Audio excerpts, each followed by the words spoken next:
with Congress Overseas Chief Sam Pitroda's love for China, where after Congress leader Sam Pitroda said that India-China is often blown out of proportion, adding that the approach of our country has been confrontational from the very beginning. Congress has now distanced itself from Pitroda's comment, saying that the party takes a situation at LAC very, very seriously.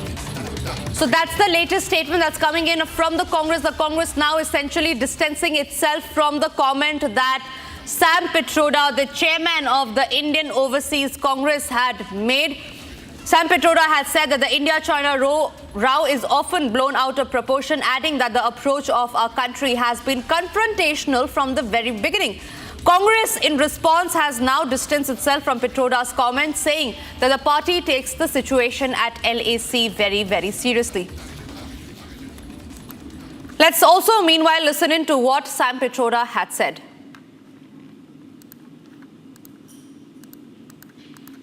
I don't know what is the threat from China. I think there is always this thing blown out of, at times, proportion, because US has the habit of defining an enemy.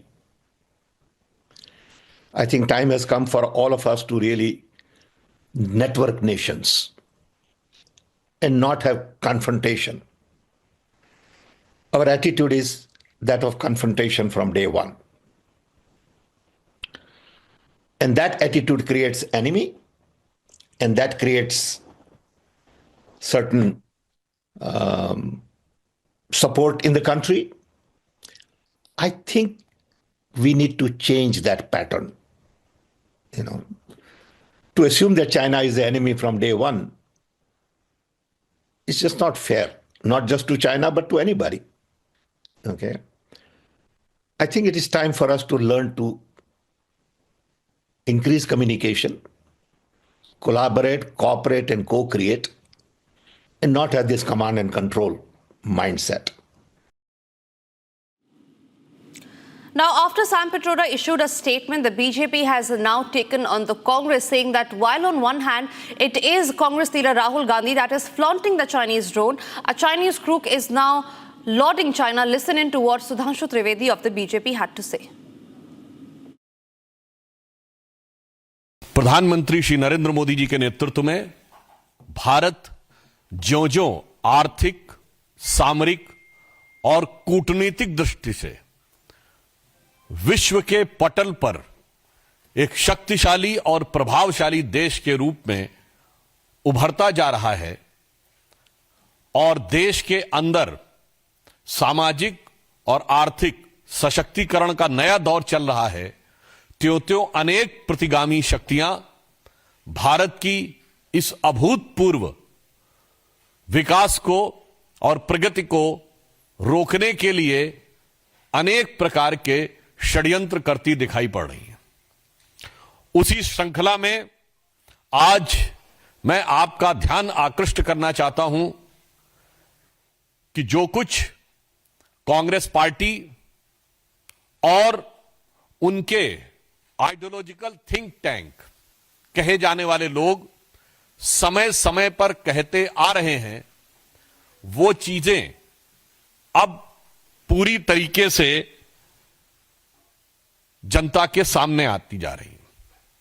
Overseas Congress के president Sam Pitroda, जो कांग्रेस के ideological think tank के प्रतीक माने जाते हैं, उन्होंने आज China को लेकर जिस प्रकार का बयान दिया है, उससे यह बात बहुत साफ हो गई है कि कांग्रेस पार्टी के चीन के साथ हुए करार का इजहार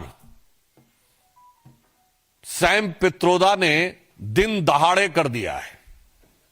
प्रत्यक्ष रूप से साफ साफ दिखाई पड़ रहा है। और ऑन द लाइटर नोट मैं कहना चाहूंगा, हिंदी में कहावत होती है, गुरु गुड़ रह गए और चेला शक्कर हो गए, मगर यहां जो चेला है वो तो गुड़ रह गए और गुरु चीनी हो गए। परंतु गंभीर बात यह है कि जिस प्रकार की बात सैम पित्रोदा जी ने कही है, वो भारत की अस्मिता, भारत की कूटनीति और भारत की संप्रभुता पर बहुत गहरा आघात है। उन्होंने इस प्रकार की बात कही कि चीन के साथ तो किसी प्रकार का विवाद ही नहीं है, जैसे भारत ही अग्रेसर की भूमिका में है। यानी आक्रामक मुद्रा लिए हुए।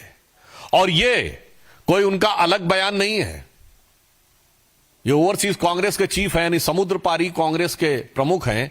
अब समुद्र पार से तो सोरस के सुर भी कांग्रेस के साथ मिलते हुए नजर आते हैं, परंतु यहां पर एक बहुत गंभीर बात है कि जो कुछ सैम पित्रोदा ने कहा है, यह कोई आइसोलेटेड इवेंट नहीं है, आइसोलेटेड स्टेटमेंट नहीं है।